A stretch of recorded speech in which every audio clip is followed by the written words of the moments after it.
خون کا کھانا بھی جائز نہیں ہے.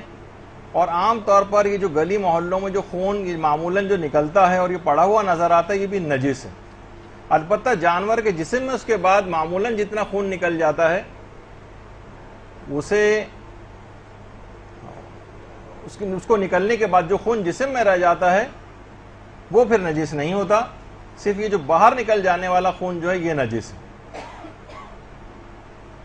البتہ پاک ہونا ایک الگ چیز ہے، اور یہ ضروری نہیں کہ ہر پاک چیز کھائی بھی جا سکے. جیسے کہ دوسری بھی چیز آتی ہے کہ جو جانور میں جو چیزیں حرام ہیں وہ ایک فضلہ بھی ہے. حلال گوشت جانوروں کا فضلہ پاک ہوتا ہے. اکثر دیکھیں لوگ اس میں کنفیوژن کا، مثلا بکرے کا پیشاب لگ گیا جسم پہ تو وہ پاک ہے حلال گوشت جانوروں کا، لیکن اس کا کھانا حرام ہے. یعنی ہر پاک چیز کھانا حلال تھوڑی ہے. مثلا مٹی پاک ہے لیکن مٹی کا کھانا حرام ہے.